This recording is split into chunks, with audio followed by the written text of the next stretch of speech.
So let's dive in. Piper, how are you doing today? I am great. Thank you for having me. Thank you for being on the show. Mhm. This topic is interesting, and a lot of people don't know about it. Mhm. Especially, well, everyone pretty much knows about crypto, but doesn't know about how crypto and real estate both go into play together. So, before we get started, tell us a little bit about yourself. Who are you? How'd you get into crypto real estate brokerage? And yeah, let us know. Oh boy. Okay. I will try to my best to do the Cliff Notes version of this, but I got my license 10 years ago, 10 years ago this month, actually. About a year and a half into my real estate career. Um, Someone found me online just randomly, wanted to look at a house in Manhattan Beach. Okay. And great, okay. Met him over at this house. We saw a couple of them, got to know each other a little bit. And he goes, "Oh, by the way, I'm going to buy this in Bitcoin." I'm like, great. Interesting. So he's either a nutcase or he's serious. And turns out he was serious. And we did find one and we were ready to put an offer in. And I'm calling everybody I knew. I called my lender. I'm like, who was going to know about this? My lender said, well, just have him cash out. I mean, this is like a $3 million deal.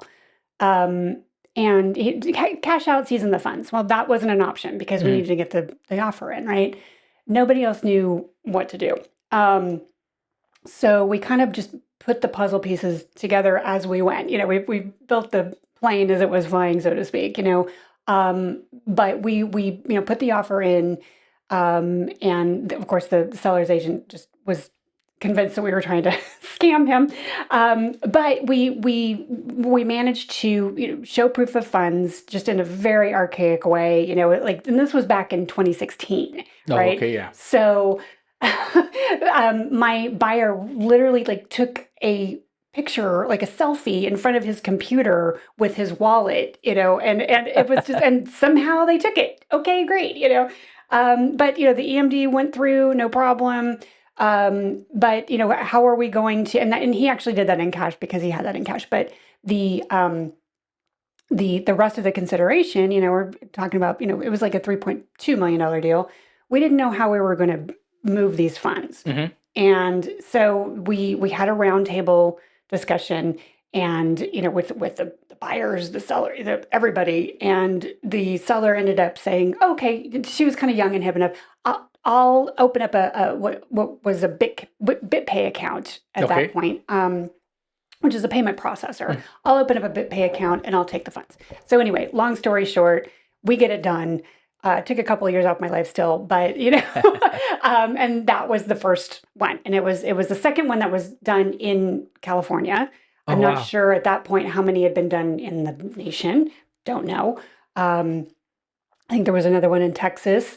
But yeah, like since we kind of figured that one out, we went on to do a few more. He bought like I think three more that year, all with Bitcoin. It was all done just a little. Again, it was like putting the puzzle pieces together because we didn't have an escrow at that point. And lots of bumps along the road.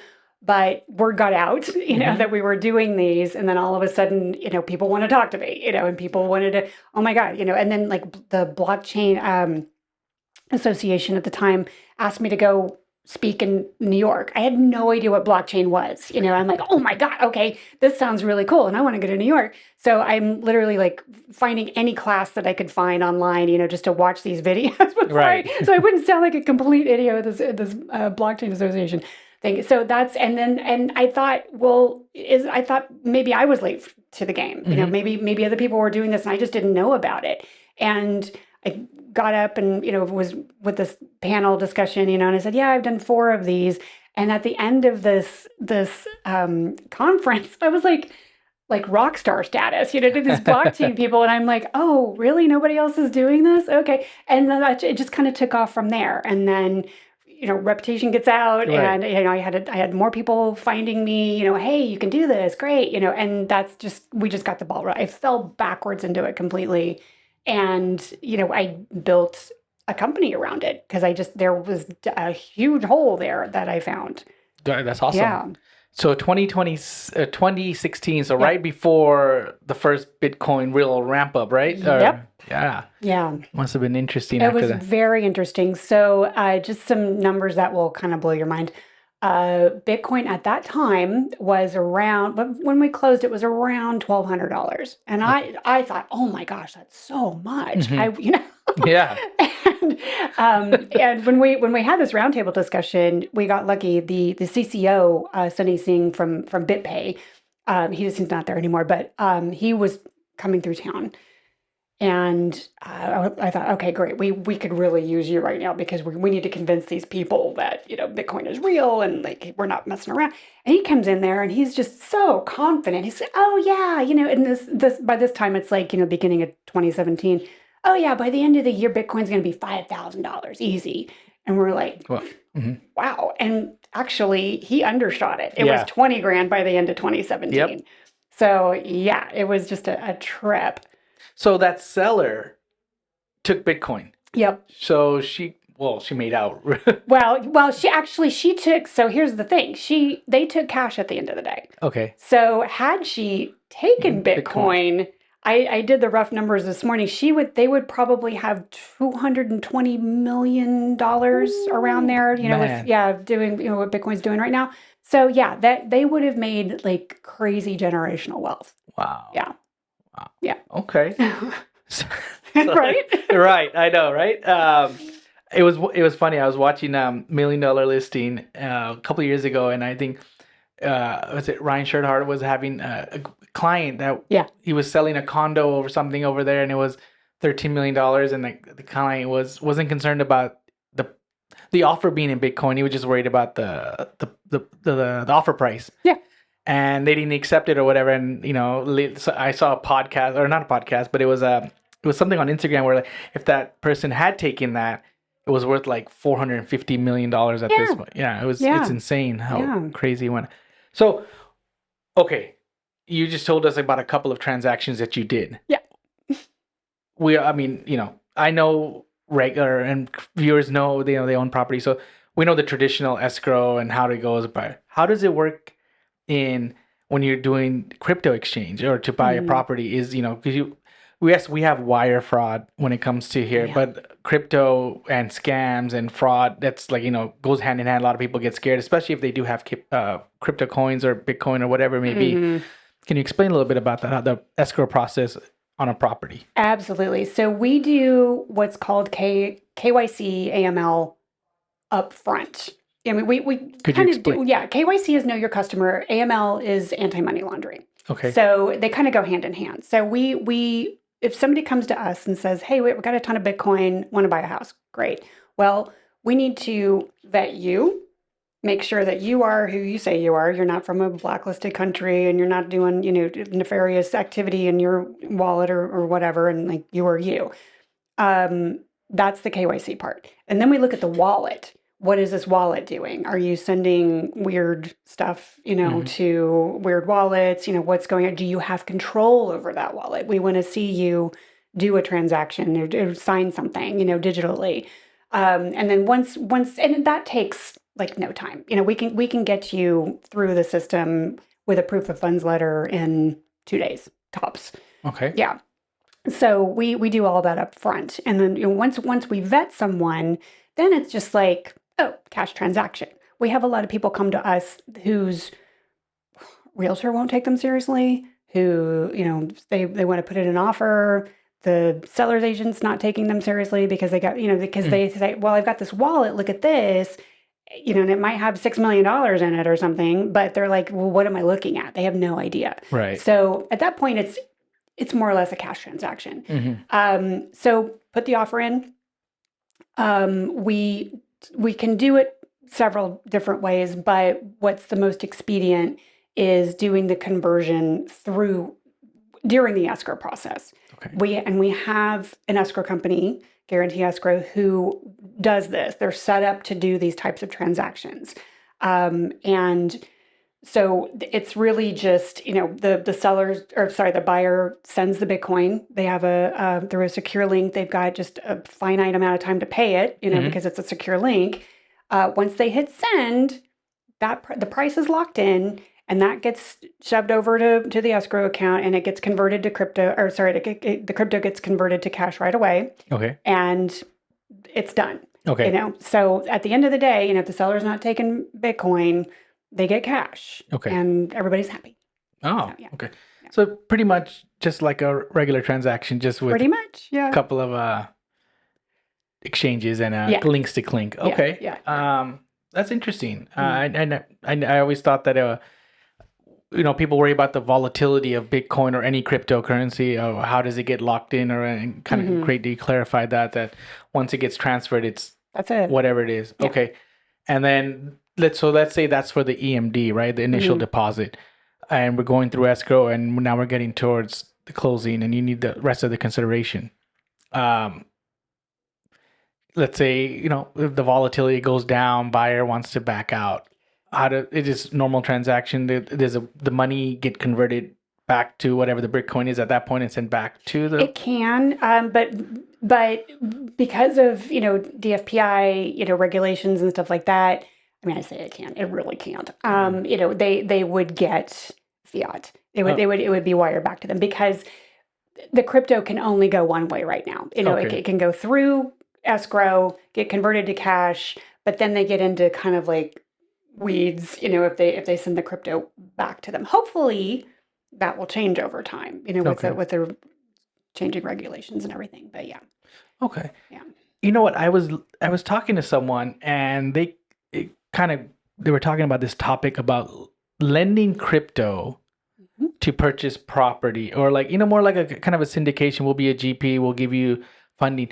Is there, have you seen something like that, or have you seen scenarios coming up where people that have, let's say, 100 Bitcoin or whatever, and they have $10-20 million worth of Bitcoin, but they don't want to sell it, but they're willing to lend it out, so they'll sell some of it and lend it out. How does that work? Does it the same thing where you convert it back to cash and then lend it out, or you can lend out the Bitcoin in the transaction? Well, what I've seen is collateralized crypto loans. Okay. The companies have come and gone over the years. But yes, in theory, you can get, there's a company out there that can do 50, 60, 70% LTV. You basically give them your crypto. They hold it in a cold storage, which is offline. And they can, if it's $1 million condo or whatever, then you can get, $700,000 or something like that, and actually you can use that for whatever you want. It doesn't have to be, I mean, at that point, it's like, it's cash in your hand, right? And it doesn't, and it's not taxed or anything like that. And you can use it for whatever. And so, yeah, the volatility part, if it goes up, then you can, pay off your loan with the extra. If it goes way, way down, then they're going to call the loan. And that's just how they work. But there is a company out there that's still around called Milo Credit, that has a collateralized loan that's tied to a 30-year fixed. I think they have limits. I think they're also in California. They used to not be in California, but they're pretty far and wide now. They've grown a lot. So yeah. That's interesting. Okay. Pretty interesting stuff on that one. Yeah. Stable coins, Bitcoin. Any difference on that? I mean, I know the difference kind of on that. I know, hopefully, if you can explain to our viewers what's the difference that is, and how do they play into a real estate transaction if someone wants to use either or? Oh, well, I mean, stable coins are different than Bitcoin. Then we'll start there. So they are pegged basically to the US dollar. Okay. So they're not going to fluctuate. There's USDT and there's USDC. It's kind of the same. And so I mean, we'll take stable coins all day long, because I mean, it is a digital currency. It is tried and true. It's not going to, fluctuate greatly like, say Bitcoin. Bitcoin, on the other hand, is, the first, I'm not going to say digital asset. I mean, it was the first one that actually took, to the mainstream. And it does fluctuate, as you know, it could swing, 10, 20 grand in one day, depending on what's going on in the news cycle, and you've got to have a stomach for it. But, and I was going to say also, I did have one buyer, that was in escrow. This was early 2018 when it was starting to go down from the 20 grand, that we saw. And he saw this and he was like, oh, this doesn't look great. Can I please transfer what I have into the escrow account so I don't lose any more? Oh, And okay. that's what we did. He transferred it and it got converted like 2 weeks before we closed. And he was like, okay, great. I'm not going to lose anymore. So there's ways that you can work around that volatility. You know what? That's kind of interesting, and I bet a lot of viewers are thinking about that. Yes, you guys talked about, or we discussed the upside of when the Bitcoin goes up and you obtain a transaction, but when it goes down, you have these scenarios. From your experience, I mean, you're a broker, you're a crypto broker as well. If viewers out there are looking, hey, I have some, this amount of money in crypto, should I keep that, or is it better like, oh, I made some money, should I go and put it into real estate and kind of hedge myself? What do you kind of advise? All biases aside, because we are brokers, the best stable asset that you can buy is real estate, and we know that. And we're lucky enough to live in Southern California, and so it's only going to go up from here, right? And I would say, look, if you've made a ton of money with Bitcoin or whatever coin you've got, and you've got enough now to put it in real estate, absolutely put it in real estate, and then take whatever else you got and, hey, have fun with that, buy more crypto, put it in, a mutual fund, whatever, but absolutely real estate. Yeah. That's what I've been trying to tell all of my clients. Yeah. When it comes to, if someone buys something, let's say in a crypto, or they have crypto and, I'm sorry, they sell a property, they get crypto tokens from that, and then they want a 1031 exchange into something. How does that work for when it comes to cryptocurrency? It doesn't work that way yet. It could change, over time. Who knows? But the irony in the whole thing is, Bitcoin. The IRS looks at Bitcoin as a property. So I'm like, well, why wouldn't you be able to, change a property for a property? It just doesn't work that way. No APN, right? So you can't do that yet. Yeah. Okay. Yeah. That's interesting. Okay. Accessing capital, we kind of discussed that, but have you seen, other than the way you said, there's companies that are giving loans out for on a Bitcoin token. We have clients that have massive amounts in stock market, and then they can borrow against that. You can borrow against your crypto, but have you been able to see where on a syndication level where, hey, I have this much money in Bitcoin and I want to be an LP or a GP or sign off on a loan in this syndication as a general partner? That is a really good question. I would dive deeper into a company called Block Square. Okay. They are doing tokenized real estate.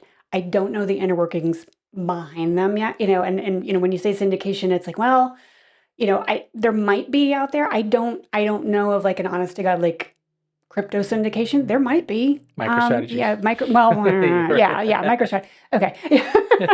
So, aside from that, but there's Block Square. I just saw today they're buying like $1 billion worth of real estate to tokenize. I believe in Miami, if I saw that right. But yeah, I mean they're doing it.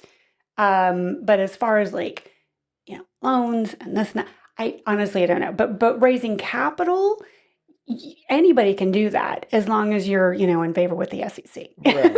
So yeah. Can you clarify a little bit more when you say tokenized properties? What does that mean? Fractional ownership. Yeah. And this this is where the syndication could come in. You could even go as far as I don't want to get too far into the weeds, but maybe you could put it into a DAO, which is decentralized autonomous organization where people vote. The owner, the holders vote, stakeholders. That's what I was trying to think of. So the stakeholders, vote. They, there's a HOA, there's this, there's that, that, and it can all be done, digitally with smart contracts. So there's that, and a dream of mine would to buy up the real estate in downtown LA, and make, micro apartments, and help ease the homeless situation. People could buy into that even with just, $100, $500 and own a piece of property in Los Angeles, and it's like a win-win situation. People get housed and people own real estate. Yeah. So there's a lot of really cool plays out there with this. That's interesting. Yeah. I've seen that with communal living or common living in Los Angeles, where it's hard to afford anything right now in downtown. Yeah. So they're building. I've seen duplexes and fourplexes where you can buy and be a community living owners. That's cool. That's pretty cool. Yeah. And if this kind of plays into it, I mean, if the only thing can help is help the homeless population, Yeah. and house more people that can afford it with fractional ownership. That's pretty interesting on that. Well, appraisals, I guess, doesn't come up that much with that, or does it? Because you're buying a property, right? So you're going through the same appraisal process when it comes to, Yeah. right? So I mean, yeah. I mean, if it's a cash transaction, I've had buyers that still want an appraisal, of course, but it's not an issue. have you seen more? Since 2016, since you started till now, can you tell us how many have you done of these? Oh my God. I can give you, figure. I can give you a dollar amount. We just hit $32 million in volume a couple weeks ago. So I lost count of how many we've been a part of some have been our own buyers and our own listings and everything. But, we also, we helped a buyer vet a buyer for another realtor. We do a lot of that too. That was a couple of weeks ago too. So yeah.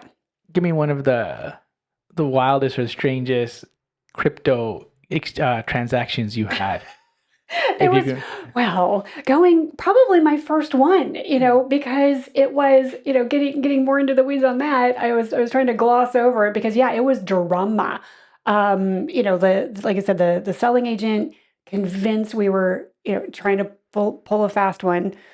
And we were about 3 weeks into the escrow process. Bitcoin is still very new, and look, it had been around since 2009, but in the real estate industry, it was like Bitcoin, what? Right. So the lawyers, I had a trip planned to Hawaii like months before this, so of course, you get busy right before you leave town, right? So I'm in Hawaii. It got really quiet. I'm like, okay, what's going on? So I checked in with my team leader. I'm like, hey, I haven't heard anything in a couple of days. He goes, well, we got kicked out of escrow. The attorneys at the escrow company that we were using, it was not Guarantee, it was another one, just heard Bitcoin and just kicked us out. And so we were scrambling to find another escrow company that would close us in about 7 days. And we did, thank God. And then in that time, Bitcoin spiked to whatever it was. My buyer was like, oh, I just made, millions of dollars overnight. I'm going to go buy a Lamborghini. So there was a place, they're still around, there was a Lambo place in Orange County that took Bitcoin. Oh, wow. I had a, BitPay, merchant account. I'm like, great, go buy your Lamborghini.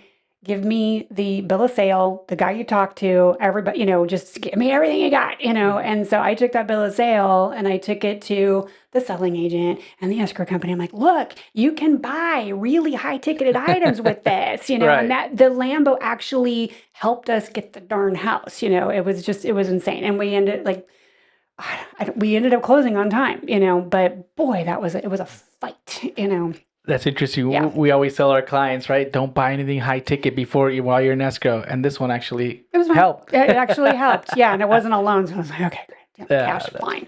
Pretty cool. Well, a lot of nuggets. A lot to dive into. We're going to have you back on here. I'm happy. Obviously the crypto market is changing, evolving every day. Mm-hmm. If someone would like to find you or talk more, if one of our viewers has a lot of crypto and was thinking about doing something with crypto, how would they find you? Easy. Piper at thecryptorealtygroup.com is my email. Find us through, our website, the Crypto Realty Group. I'm everywhere. LinkedIn, Facebook. I'm not on X though. That's no longer. But yeah, I mean, you Google me and I'm around. So All right. Well, yeah. there you have it. Well, that's a wrap for another powerful episode of SoCal Multifamily Insights. Huge thanks to Piper Moretti for breaking down the crypto side of real estate for us in a quality way that makes sense to all of us. I'm glad. It's complicated. that are not savvy. If you found this episode helpful, don't forget to subscribe and leave a review and share with fellow investors who need to hear it. As always, Jack Patel, helping you stay sharp, informed, and profitable in today's market and the real estate landscape. Until next time, stay smart, strategic, and keep growing.